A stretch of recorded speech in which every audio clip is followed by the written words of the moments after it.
Entró en la sala del tribunal con un traje de $5,000, convencido de que su riqueza lo convertía en un dios y que el color de piel del juez lo convertía en un chiste. Sterling Vance no era solo un multimillonario. Era un depredador que había aplastado a cualquiera que se cruzara en su camino durante 30 años. Pero hoy cometió el error fatal de dejarse cegar por sus prejuicios. Se aclara la garganta. Se burló del juez negro. Se rió de la ley y se creyó intocable. No sabía que el taquígrafo estaba armado, que el alguacil esperaba una señal y que las puertas tras él estaban a punto de abrirse de golpe. ¿Qué ocurre cuando un tirano racista se da cuenta demasiado tarde de que ha caído en una trampa federal? Míralo hasta el final.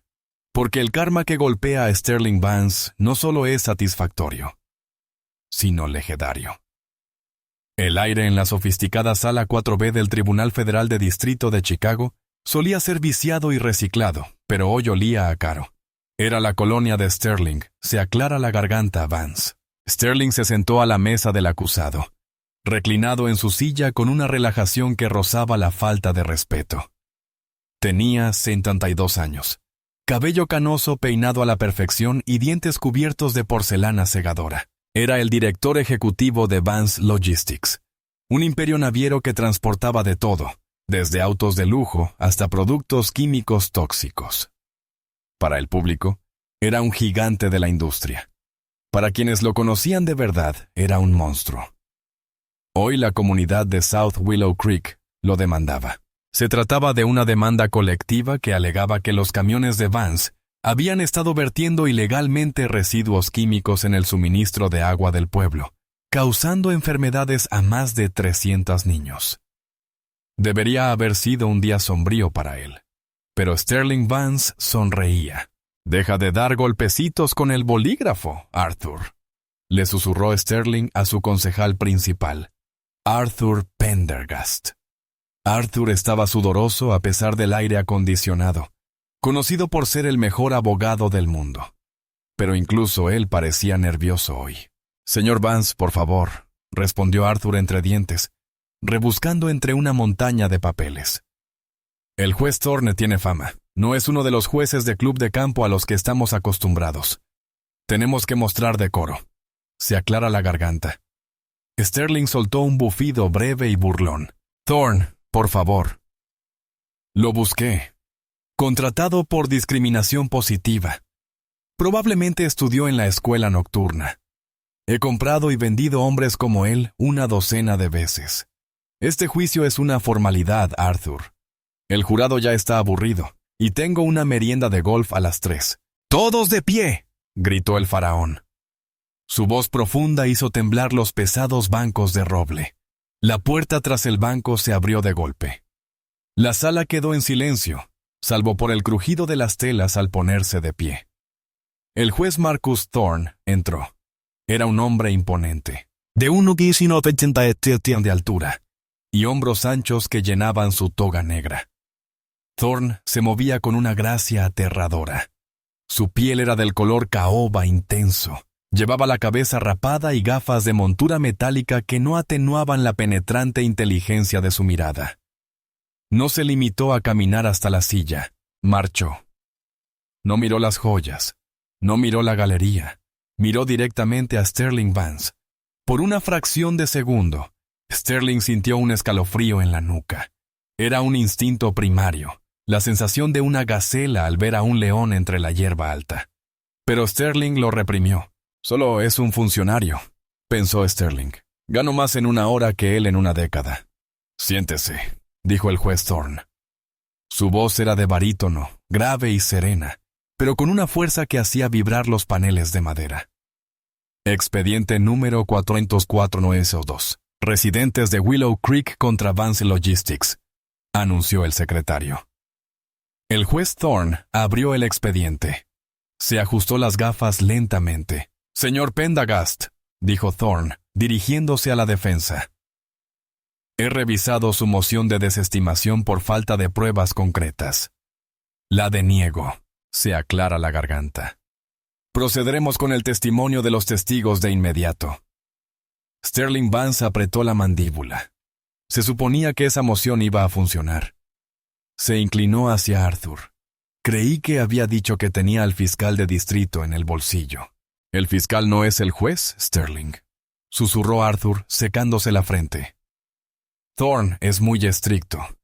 Déjame encargarme de esto». La fiscalía llama a su primer testigo. La abogada contraria, una mujer astuta llamada Sarah Jenkins, anunció: «Llamamos al señor Sterling Vance al estrado». La sala murmuró. Fue una decisión audaz llamar primero al acusado. Arthur se levantó de golpe. «Protesto. Mi cliente... Su cliente figura en la lista de testigos. Señor Pendergast». El juez Thorne lo interrumpió. Miró a Sterling. «Señor Vance, suba al estrado». Sterling se levantó, se abotonó la chaqueta, le guiñó un ojo a una guapa reportera en la segunda fila y se dirigió al estrado. No parecía un hombre a punto de testificar. Parecía un director ejecutivo inspeccionando una fábrica que pretendía cerrar. Se sentó en la silla, sin esperar a que le dijeran nada. Cuando el empleado le ofreció la Biblia, Sterling la tocó con una sonrisa burlona. «Sí, acepto», dijo antes de que terminara el juramento. «Diga su nombre para que conste en acta», ordenó el juez Thorne. «Sterling Bogart Vance», respondió, inclinándose hacia el micrófono. «Pero puede llamarme señor». Unas risas nerviosas recorrieron la sala. La expresión del juez Thorne permaneció inmóvil. No parpadeó. Simplemente se quedó mirando fijamente. «Señor Vance», dijo Thorne, bajando un poco la voz. «En esta sala, solo hay una persona a la que se le puede llamar señor o su señoría, y ese soy yo. Responderá las preguntas que le hagan y lo hará con respeto. ¿Entiende?» Sterling rió entre dientes, con un sonido seco y áspero. «Entiendo que tiene un trabajo que hacer, juez. Sigamos adelante, ¿de acuerdo? Mi tiempo es muy valioso». Thorne se inclinó hacia adelante. El ambiente en la sala pasó de tenso a opresivo. «Su tiempo, señor Vance, actualmente pertenece al gobierno de Estados Unidos. Prosiga, señorita Jenkins». Sterling se recostó, cruzando las piernas. Miró al juez con ojos azules, fríos y odiosos. Decidió en ese mismo instante que no solo ganaría el caso, iba a humillar a este hombre. Sarah Jenkins, la abogada del demandante, era pequeña pero feroz. Subió al podio con una pila de documentos. «Señor Vance», empezó, «sabe que en las noches del 4 y el 15 de julio del año pasado, 3 de sus camiones cisterna fueron vistos entrando en la zona restringida cerca del embalse de Willow Creek». «Tengo 5,000 camiones, cariño», dijo Sterling arrastrando las palabras. «No llevo la cuenta de dónde se detiene cada conductor para orinar». «Objeción», gritó Arthur con desgana, insistiendo. Rechazado, Thorne dijo al instante: «Responda a la pregunta, señor Vance». «Sí que la respondí», espetó Sterling, volviendo la cabeza para mirar a Thorne. «Tengo gerentes de logística para eso. Me ocupo de macroeconomía, no de mapas de ruta». Sarah Jenkins levantó una foto. «Esta es una foto suya, señor Vance», estrechando la mano del supervisor de turno de esa flota específica 2 días antes de que comenzara el vertido. «Este supervisor, el señor Gary O'Neill, ha testificado que usted le ordenó explícitamente que redujera los costos por todos los medios necesarios en la eliminación de residuos. ¿Dio usted esa orden?» Sterling se sonrojó. «Gary O'Neill es un borracho y un mentiroso. Lo despedí por incompetencia». «¿Entonces niegas la reunión? ¿Me reúno con miles de empleados?», gritó Sterling con un eco en la voz. «Intento ayudar a esta gente. Les doy trabajo, y este es el agradecimiento que recibo». Acusaciones de gente que nunca ha construido nada en su vida. Miró fijamente al jurado, luego al juez. «Construí un imperio de la nada. Yo mantengo esta ciudad en funcionamiento. Y me interrogan como a un delincuente común, porque a unos paletos les duele el estómago». «Señor Vance», la voz del juez Thorne cortó el aire como un látigo. «Se refiere a los demandantes. 3 de los cuales están actualmente en la UCI con insuficiencia hepática. Cuide su tono. Sterling giró su silla hacia el juez. La máscara del hombre de negocios educado comenzaba a resquebrajarse. El racismo que había latente bajo su superficie durante décadas estaba aflorando, acalorado por la presión de la situación. «¿Mi tono?», preguntó Sterling con incredulidad. «Me está sermoneando sobre el tono. Se aclara la garganta. Yo construí el hospital ahí, juez. Doné el ala. Si no fuera por mi dinero, la mitad de la gente de esta ciudad se moriría de hambre». «Su filantropía no está en juicio», dijo Thorne con calma. «Sus prácticas de eliminación de sustancias químicas, sí». «Da igual». Sterling golpeó la barandilla con la mano. «Ustedes simplemente no entienden cómo funciona el mundo. Creen que los recursos simplemente aparecen. Cree que el dinero crece en los árboles. Se necesitan hombres fuertes para tomar decisiones difíciles. Por ustedes», dijo el juez Thorne, quitándose las gafas y dejándolas sobre el estrado. «¿A quién se refiere, señor Vance?» La sala quedó en silencio sepulcral. Incluso la taquígrafa dejó de escribir. Arthur Pendergast se puso de pie con pánico en la mirada. «Su señoría, mi cliente simplemente está cansado. Solicitamos un receso». «Siéntese, consejero», ordenó Thorne, sin apartar la vista de Sterling. «Le hice una pregunta al testigo. Señor Vance, aclare su declaración». Sterling miró a Arthur y luego a Thorne.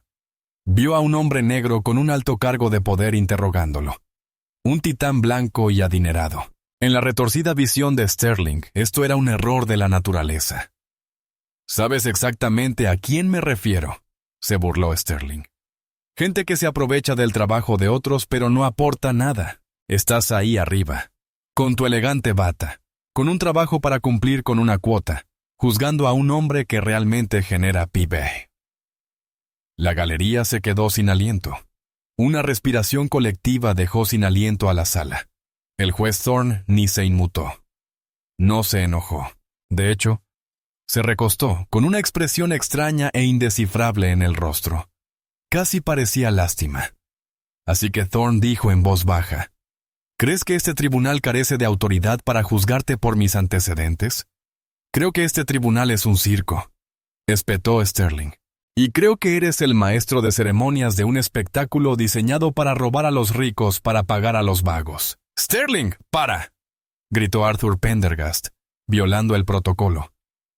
«¡Cállate, Arthur!», ladró Sterling. Se volvió hacia Thorne, completamente trastornado.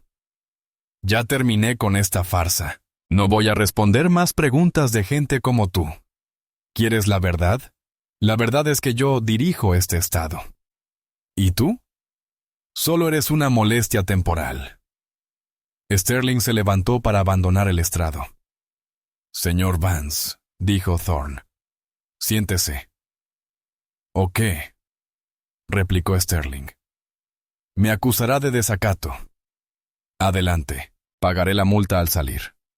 Tengo más dinero en el bolsillo del que toda su familia ha visto en generaciones». «Señor Vance», repitió Thorne, «no voy a acusarlo de desacato». Sterling hizo una pausa, confundido. «¿Y luego qué?». El juez Thorne presionó un pequeño botón oculto bajo el borde de su estrado. Una luz roja se iluminó silenciosamente en la consola telefónica a su lado.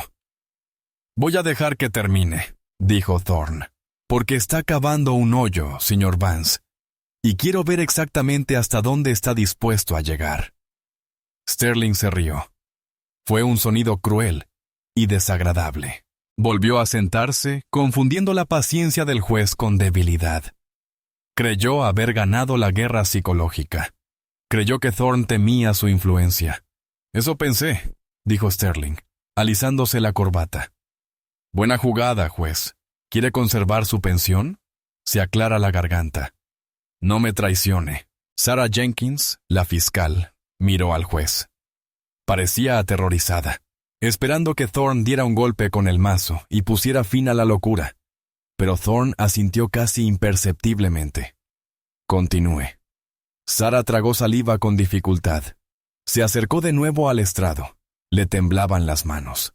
«Señor Vance», dijo, «alejémonos de los camiones. Hablemos de la adquisición del terreno. El terreno donde ocurrió el vertido.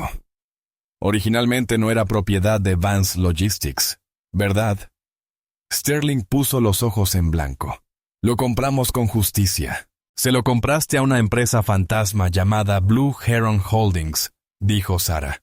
«¿Sabes quién es el dueño de Blue Heron Holdings?» «No le hago seguimiento a todos los proveedores». Sterling lo desestimó. «Según los registros bancarios», dijo Sara, colocando un papel sobre el proyector. «Blue Heron Holdings está registrada en las Islas Caimán, y el único firmante es usted. Sterling se congeló. Se vendió el terreno a sí mismo a un precio inflado para blanquear dinero, ¿verdad, señor Vance?», preguntó Sara. «Eso es mentira», gritó Sterling. «Es una estructura fiscal compleja. Es perfectamente legal». Intervino el juez Thorne. Sterling giró la cabeza bruscamente. «No se meta en esto, señor Vance», dijo Thorne, bajando la voz a un tono aterrador. «La señora Jenkins acaba de acusarlo de lavado de dinero. Eso es un delito federal. Usted se aclara la garganta. Está bajo juramento. ¿Creó o no creó Blue Heron Holdings para ocultar activos al IRS?» Sterling miró al juez. El odio volvió a arder. No pudo evitarlo. No podía dejar que ese juez negro pensara que lo había pillado mintiendo. «¿Te crees tan listo?», siseó Sterling. «¿Crees que por leer algunos libros de derecho puedes desenredar mis finanzas?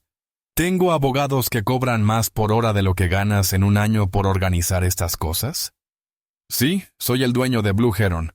Y sí, moví el dinero porque es mío. Me lo gané. No dejo que el gobierno me lo robe para financiar programas de asistencia social para tus primos». El insulto racista flotaba en el aire, pesado y tóxico. Arthur Pendergast se llevó las manos a la cabeza. Sabía que se había acabado. Pero Sterling no había terminado. «Moví $12 millones a través de esa cuenta», se jactó Sterling, con la cara roja de rabia. «¿Y saben qué? Hacienda me auditó 3 veces, y no encontró nada. Porque soy más listo que ellos y, sin duda, más listo que ustedes». El juez Thorne tomó su mazo. Lo sostuvo en la mano, sintiendo el peso de la madera. $12 millones, repitió Thorne. «Y lo admiten bajo juramento». «Admito que soy un hombre de negocios brillante», gritó Sterling, se aclara la garganta. «Y tú eres un chiste de la acción afirmativa que me hace perder el tiempo». «¿Y los pagos a la senadora Reynolds?», preguntó Thorne. La sala se quedó helada. Sterling abrió mucho los ojos. «¿Qué?». «Los pagos de Blue Heron Holdings a la senadora Reynolds», dijo el juez Thorne con calma, tomando un papel de su escritorio, un papel que no debería haber estado allí en un juicio civil. 3 pagos de $500,000 cada uno, como honorarios de consultoría. Sterling abrió la boca pero no emitió ningún sonido. ¿Cómo había conseguido eso el juez? Era una demanda civil por residuos tóxicos. Eran datos bancarios confidenciales. «¿Cómo?», tartamudeó Sterling. «¿De dónde lo ha sacado?». El juez Thorne cerró lentamente la carpeta. Se quitó las gafas y las dejó con cuidado sobre el estrado. Se puso de pie. «Señor Vance», dijo Thorne con una voz resonante que inundaba cada rincón de la sala. «Parece estar lidiando con una idea errónea. Cree que está en un tribunal de condado enfrentando una demanda civil». Thorne se inclinó sobre el estrado y miró al pequeño multimillonario tembloroso. «Pero esta sala fue designada por un juez hace 3 meses. Esto no es un juicio civil, señor Vance. Es un tribunal federal de gran jurado disfrazado de demanda civil.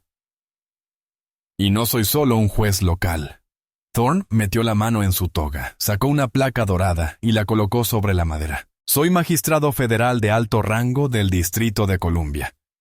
Y hemos estado grabando cada palabra que dijo para el caso Rico que hemos estado construyendo en su contra durante 2 años. Sterling Vance palideció. Miró las puertas. El alguacil Thorne dijo: «Asegure las puertas». Pero el alguacil no se movió. En cambio, el hombre que estaba junto a la puerta, vestido con un uniforme estándar, se arrancó la etiqueta de velcro con su nombre. Debajo de su chaleco había unas letras amarillas en negrita. FBI. Sterling se levantó, tirando su silla al suelo. «Arthur, haz algo». Arthur Pendergast se levantó lentamente, miró a su cliente con una mezcla de disgusto y resignación. Tomó su maletín. «No puedo ayudarte, Sterling», dijo Arthur. «Te aconsejé que llegaras a un acuerdo. Te aconsejé que te callaras, pero tenías que ser el más listo de la sala». «Arthur», jadeó Sterling. «Siéntate, señor». «Vance», ordenó el juez Thorne. «El espectáculo apenas comienza». El silencio que había invadido la sala cuando el juez Thorne reveló su placa se rompió al instante. Fue reemplazado por un murmullo de pánico en la galería, el tecleo frenético de los verdaderos reporteros, que se dieron cuenta de que estaban presenciando la historia de la década, y la furia desbordante de Sterling Vance. Sterling miró las puertas, luego al juez, luego al agente del FBI, que solía ser alguacil. Su cerebro, normalmente capaz de calcular complejas rutas comerciales internacionales en segundos, estaba fallando. Esto no podía ser real. Era una pesadilla provocada por un whisky malo. «Esto es un trance», Sterling gritó, señalando a Thorne con un dedo tembloroso. «No puedes hacer esto. Tengo derechos. Quiero mi teléfono.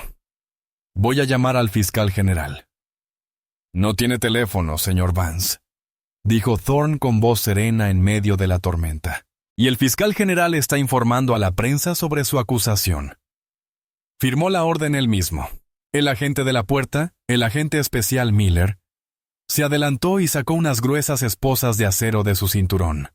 El sonido del metal al traquetear mientras los preparaba era más fuerte que cualquier grito. «Arthur», suplicó Sterling, volviéndose hacia su abogado. «¡Haz algo! ¡Deténganlos!». Arthur Pendergast no miró a su cliente. Estaba ocupado metiendo papeles en su maletín, pálido al darse cuenta de lo cerca que había estado de ser arrastrado con Vance. «Te lo dije, Sterling. Te dije que la arrogancia te mataría. Acabas de confesar 4 delitos federales en el expediente, porque no soportaste que un hombre negro te dijera qué hacer. Estás solo. Te pago millones», rugió Vance. «Y necesitaré cada rastro para mi propia defensa contra el colegio de abogados», murmuró Arthur, cerrando de golpe su maletín y alejándose de la mesa de la defensa para acercarse a la pared, distanciándose física y simbólicamente. El agente especial Miller llegó al estrado. «Sterling Vance, ponte de pie y pon las manos a la espalda». Por un instante pareció que Vance iba a arremeter contra el agente, con los puños apretados, y el rostro desencajado en una máscara de pura furia aristocrática. Era un hombre al que nunca le habían dicho que no. Nunca lo habían tocado sin permiso. Nunca había enfrentado una consecuencia que el dinero no pudiera evitar. «Quítame tus sucias manos de encima», Vance gruñó. «¿Sabes quién soy? Yo», se aclara la garganta, «podría comprar a toda tu familia y convertirlos en gnomos de jardín». El agente Miller ni pestañeó. Simplemente agarró la muñeca izquierda de Vance con fuerza. Vance lanzó un grito agudo e indigno mientras le retorcían el brazo a la espalda. La primera esposa se cerró con un clic. «Está arrestado por violación de la ley RICO, lavado de dinero, fraude electrónico y soborno a un funcionario federal», recitó Miller monótonamente. Al cerrarse la segunda esposa, las puertas laterales de la sala, normalmente reservadas para la entrada del jurado, se abrieron de golpe. 6 agentes más del FBI con equipo táctico inundaron la sala. Asegurando las salidas, la galería se quedó sin aliento. Sarah Jane Jenkins, la fiscal que había desempeñado su papel a la perfección como la abrumada abogada civil, finalmente dejó escapar un suspiro que parecía haber estado conteniendo durante un año. Miró al juez Thorne, y le dedicó un sutil gesto de inmenso respeto. Thorne permaneció de pie. Observó la patética figura de Sterling Vance, ahora encorvado, con su traje de $5,000 arrugado y las muñecas atadas con acero del gobierno. Pensó que esto era un juego, señor Vance, dijo Thorne, y su voz llenó la sala sin necesidad de gritar. Pensó que podía entrar en mi sala, insultar la ley, insultar a las víctimas, insultarme a mí y marcharse a tomar un té. Olvidó una cosa. A la espada de la justicia no le importa cuánto oro tenga en su cuenta bancaria. Solo le importa la verdad, y hoy la diste. Me engañaste, susurró Vance, recorriendo la habitación con la mirada, buscando una salida inexistente. Jugaste con mis prejuicios, terminó Thorne por él. Sí, contábamos con ello. Sabíamos que si un hombre como yo desafiaba a un hombre como tú, tu ego no te permitiría callar. Sabíamos que tu arrogancia era tu talón de Aquiles, y no nos decepcionaste. Thorne tomó su mazo y lo golpeó con fuerza. Se levanta la sesión. El prisionero queda en prisión preventiva sin fianza. ¡Llévenselo! Mientras el agente Miller arrastraba a Sterling hacia la puerta lateral, Sterling se empecinó. Miró por encima del hombro hacia la galería, a los rostros de las personas que había envenenado. Las personas de las que se había burlado. «¡Esto no ha terminado!», gritó Sterling con la voz entrecortada. «Soy Sterling Vance. Soy un rey. No se puede enjaular a un león». «Cuidado con la cabeza», dijo el agente Miller secamente mientras empujaba a Vance por la puerta, fuera de la vista del público. La pesada puerta se cerró de golpe, interrumpiendo la última protesta de Vance. La sala estalló en un ruido caótico. Los periodistas gritaban por teléfono. Los espectadores se abrazaban, algunos lloraban de alivio. Pero el drama no había terminado. El juez Thorne levantó una mano, silenciando de nuevo la sala. Se aclara la garganta. «Aún no hemos terminado», anunció Thorne, mientras el señor Vance nos entretenía con su testimonio, mientras agentes federales ejecutaban órdenes de registro simultáneas. Thorne presionó un botón en su consola y una gran pantalla apareció detrás del estrado. Cobró vida, mostrando una transmisión en pantalla dividida con imágenes aéreas en vivo. A la izquierda de la pantalla se veía la reluciente torre de cristal de la sede de logística de Vance en el centro de Chicago. Docenas de vehículos del FBI rodeaban el edificio. Agentes salían en tropel por la puerta principal cargando cajas con archivos y torres de computadoras.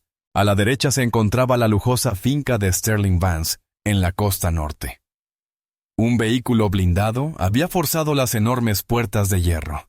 Los agentes invadían el terreno, y un equipo conducía a una mujer esposada por la puerta principal. La esposa de Vance se aferraba a un bolso Hermes como si pudiera salvarla. La galería observaba en silencio, atónita, cómo el desmantelamiento físico del imperio de Vance se desarrollaba en pantalla en tiempo real. «No solo queríamos sus palabras», explicó el juez Thorne a la sala. «Lo queríamos todo, sus servidores, sus libros de contabilidad secretos, las claves de acceso a sus cuentas en el extranjero y, gracias al señor Vance, estaba distraído hoy, y sus equipos de seguridad fueron tomados completamente por sorpresa. Lo tenemos todo». Thorne miró a Sarah Jenkins. «Señorita Jenkins, la demanda civil ya no tiene fundamento. El gobierno federal está confiscando todos los activos de Vance Logistics bajo las leyes de decomiso. Las víctimas de Willow Creek serán compensadas no con un acuerdo, sino con la liquidación de toda la fortuna de Sterling Vance. Se aclara la garganta». Una ovación surgió del fondo de la sala, donde estaban sentadas las familias de Willow Creek. Sostenían fotos de sus hijos enfermos, con lágrimas en los ojos. No solo habían ganado una demanda, habían presenciado una revolución. Arthur Pendergast, todavía de pie junto a la pared, miraba la pantalla que mostraba cómo la corporación de su cliente estaba siendo desmantelada. Sabía que su carrera había terminado, pero también sabía que acababa de presenciar la emboscada legal más magistral de la historia. Casi sintió una extraña admiración por Thorne.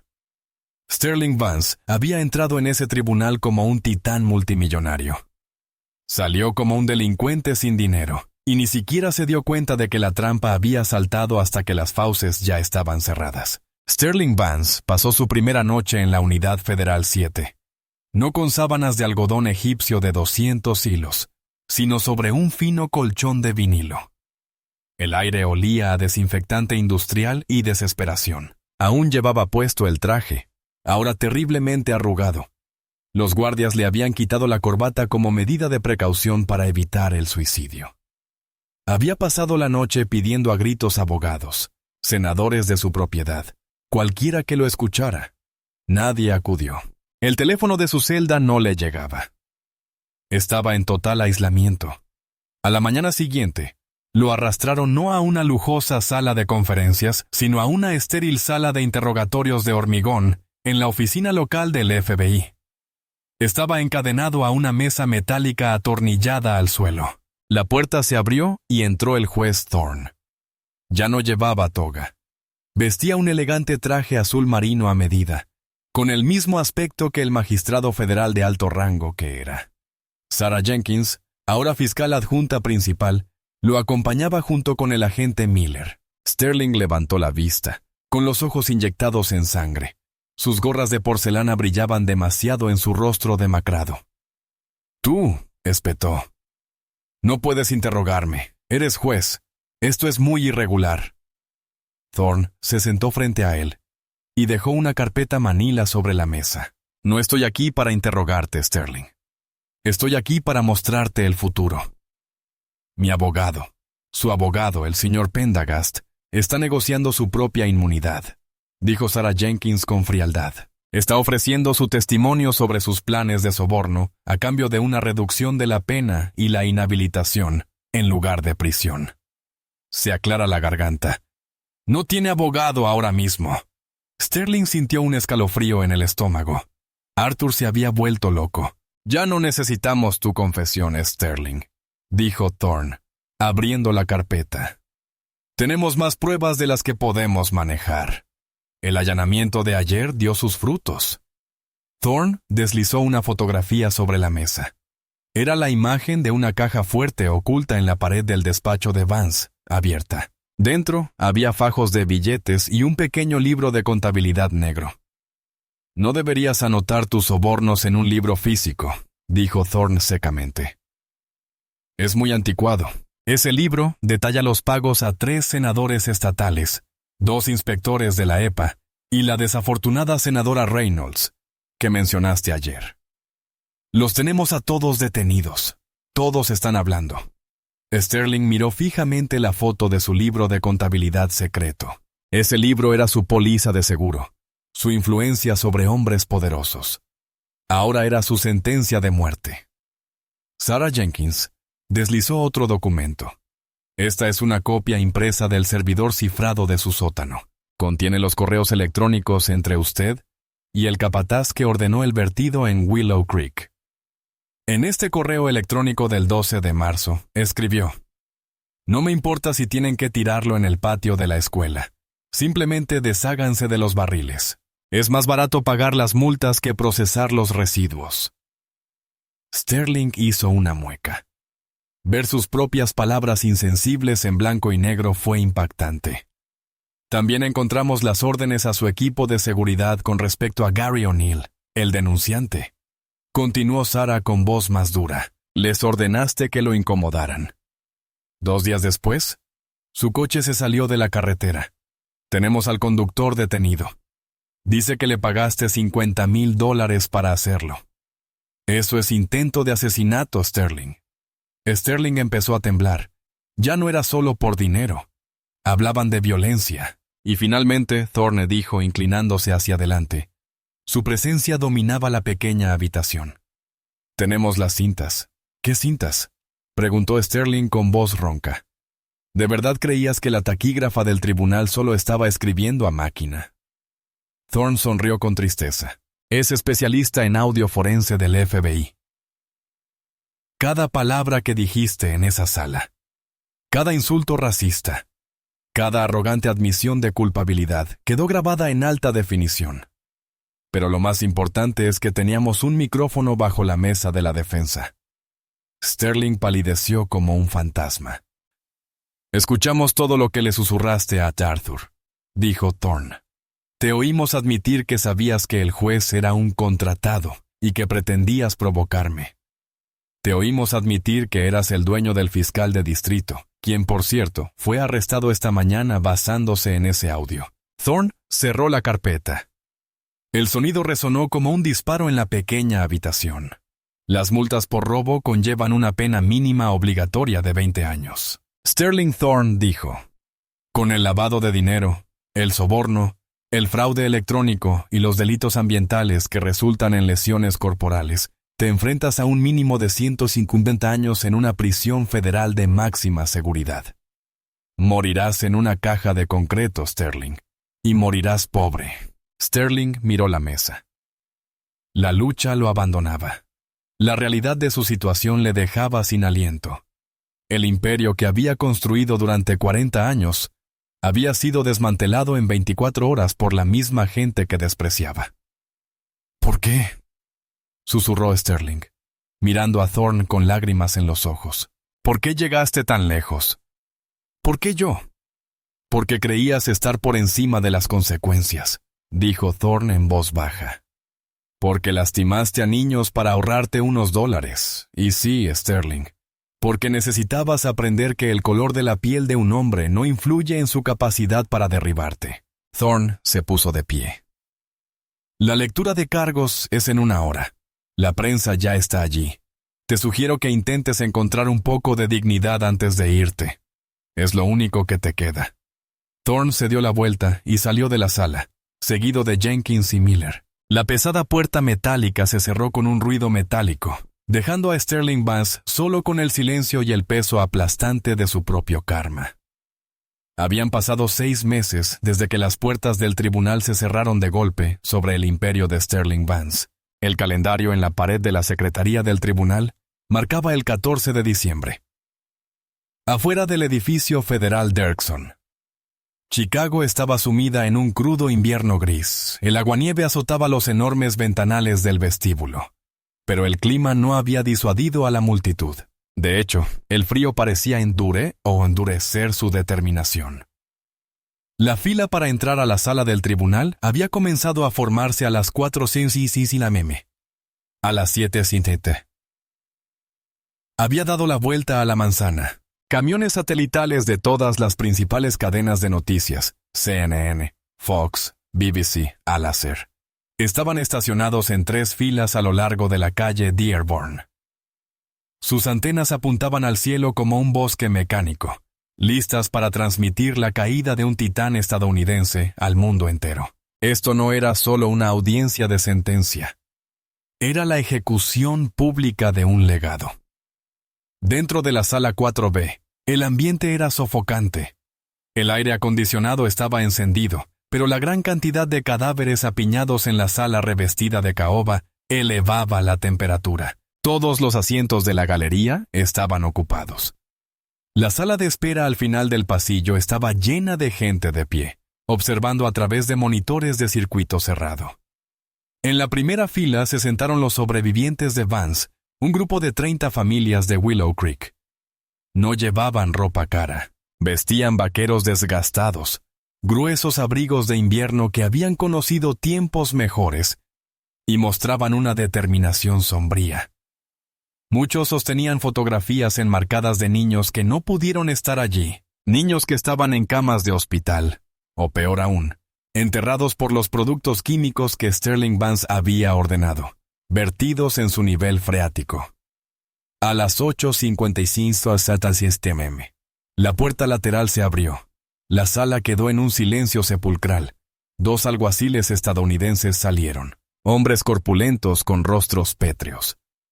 Entre ellos se arrastraba una figura que al mundo le costaba reconocer.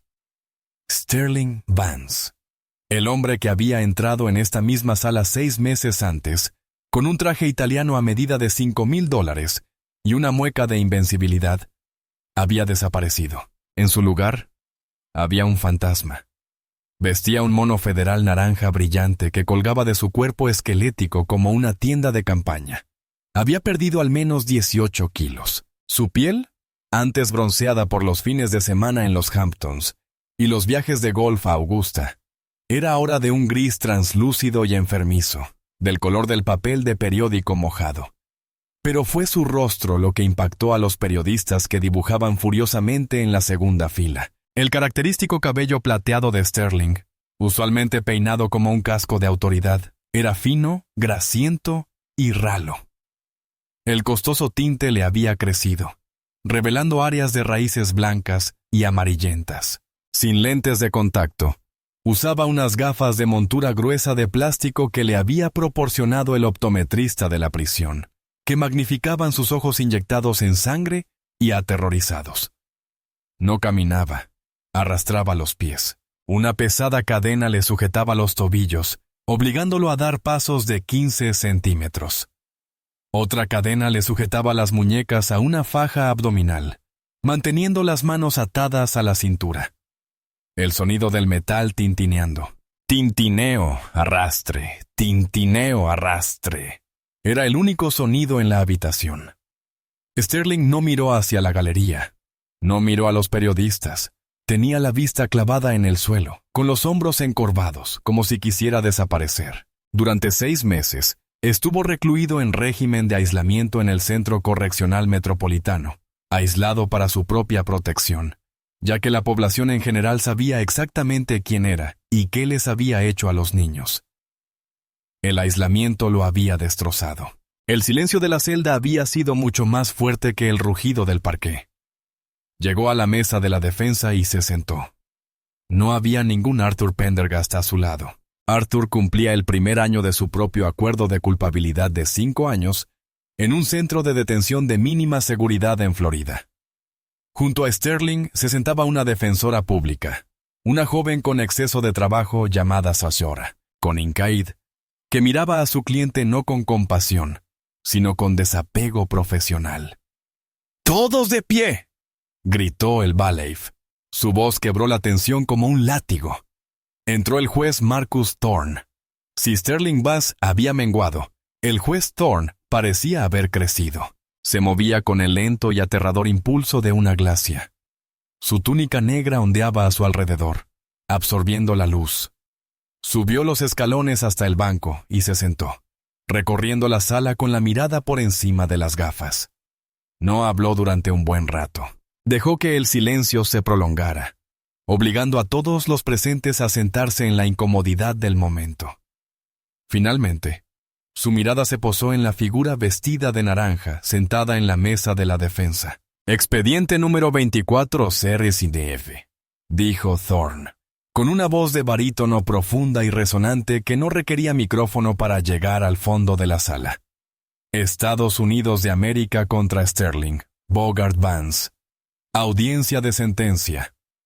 Thorne abrió el grueso expediente que tenía delante. El señor Vance se declaró culpable de los 98 cargos, incluyendo extorsión, fraude electrónico, lavado de dinero, obstrucción a la justicia, soborno a un funcionario federal y negligencia ambiental agravada con resultado de lesiones corporales. El tribunal acepta estas súplicas. Thorne hizo una pausa. Antes de dictar sentencia, el tribunal escuchará las declaraciones de los afectados por las acciones del acusado. La ley le otorga el derecho a hablar. Tengo la intención de escuchar. Las siguientes 2 horas fueron un ejercicio de agonía. Uno a uno, los habitantes de Willow Creek se acercaron al podio. No hablaron con la retórica refinada de los abogados. Hablaron con las palabras crudas y sangrientas de los padres. María González fue la primera, una mujer menuda que temblaba violentamente. Tuvieron que ayudarla a llegar al micrófono. Levantó la foto de una niña de 7 años con tubos en la nariz. «Esta es Sofía», dijo Mariah con voz temblorosa. Antes le encantaba bailar. Quería ser bailarina. Ahora no puede caminar de la cama al baño sin quedarse sin aliento. Sus riñones están fallando, juez. Por el agua. Por él.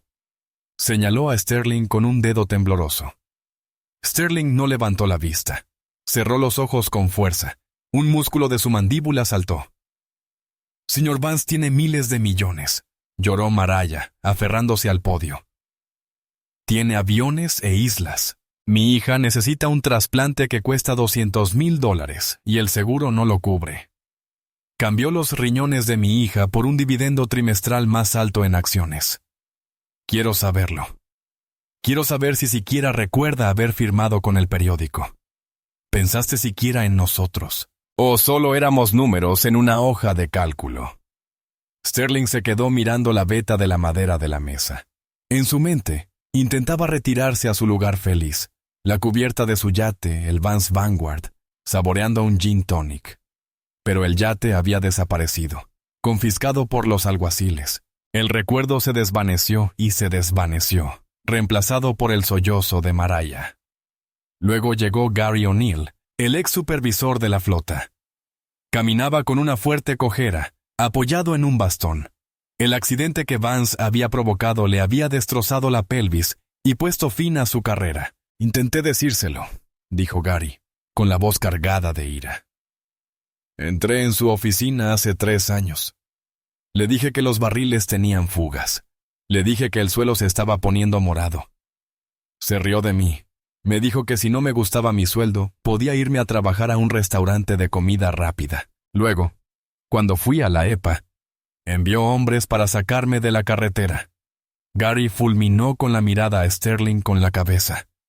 «Me destrozó el cuerpo, señor Vance. Me quitó el sustento, pero no la voz. Y hoy, al verlo con ese mono, es la primera vez en 3 años que no me duele la cadera». Las declaraciones continuaban. Un desfile de tragedias.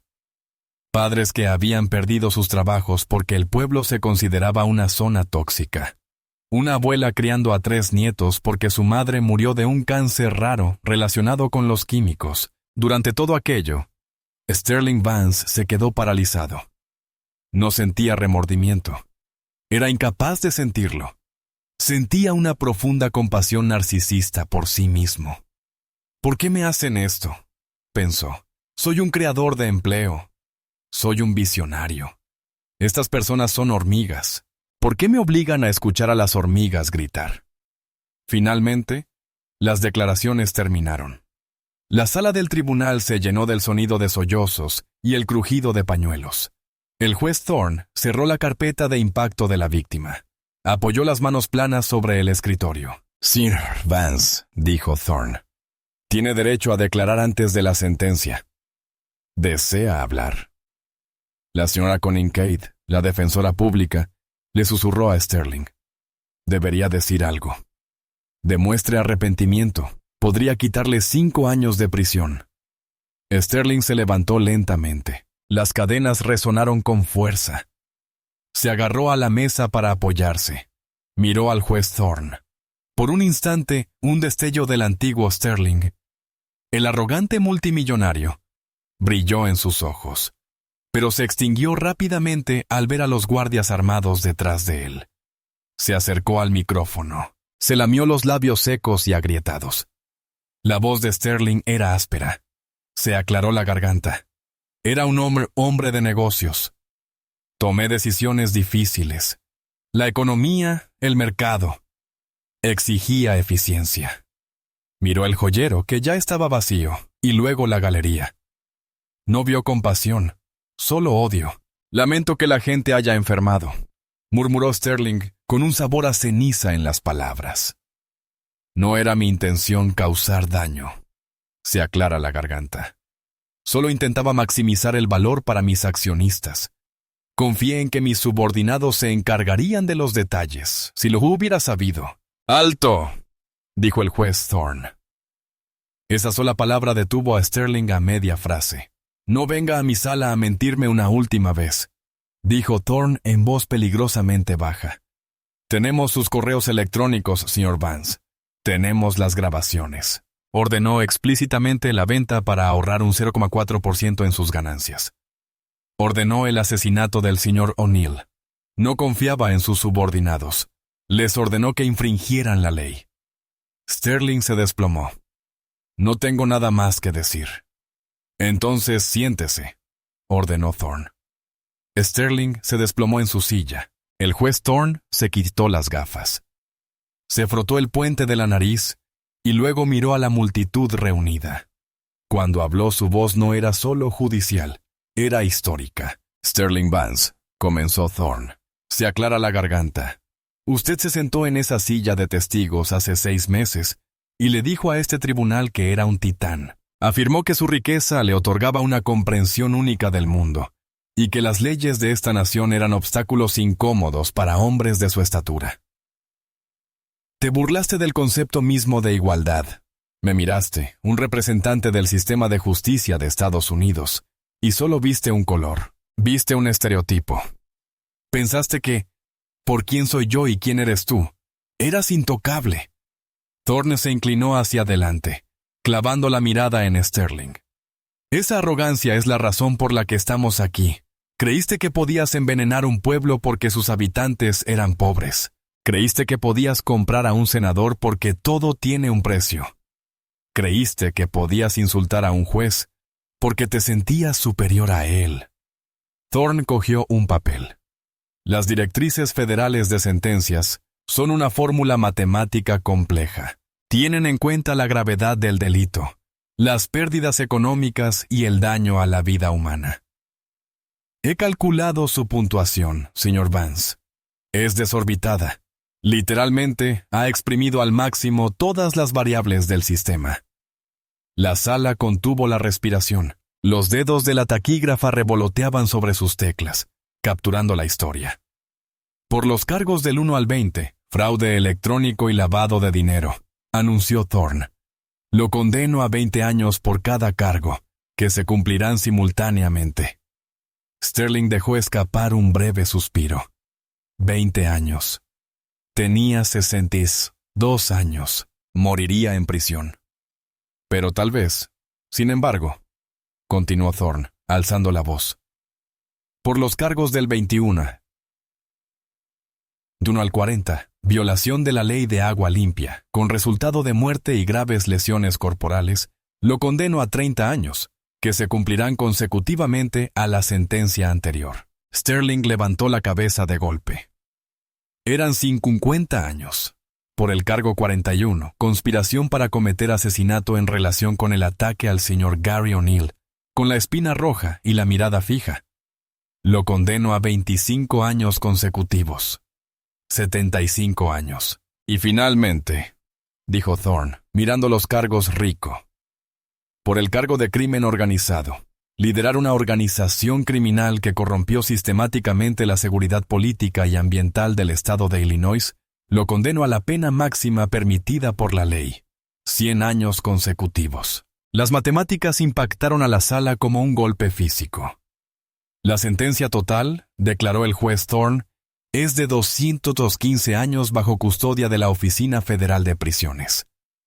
Un jadeo colectivo, seguido de un sollozo de alivio desde la primera fila.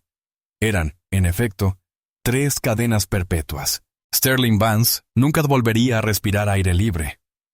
No hay libertad condicional en el sistema federal, añadió Thorne. Cumplirá al menos el 8.500% de esa condena, lo que significa, señor Vance, que morirá en una caja de concreto.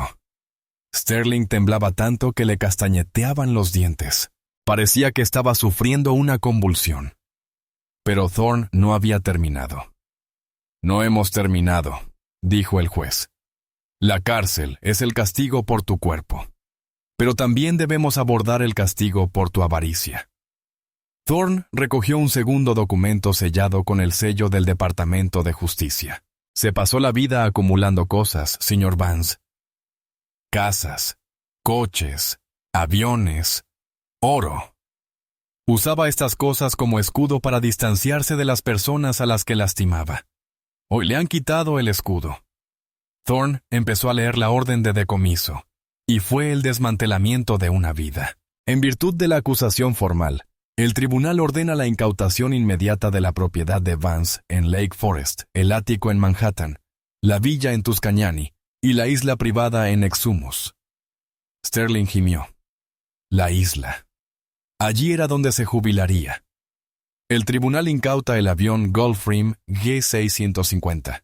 Thorne continuó sin descanso. La flota de Ferraris antiguos, la colección de arte, incluyendo los 2 Picassos actualmente guardados en Ginebra, todas las cuentas bancarias de Vance Logistics, Blue Heron Holdings y las otras 42 empresas fantasma identificadas por el FBI, quedan congeladas e incautadas.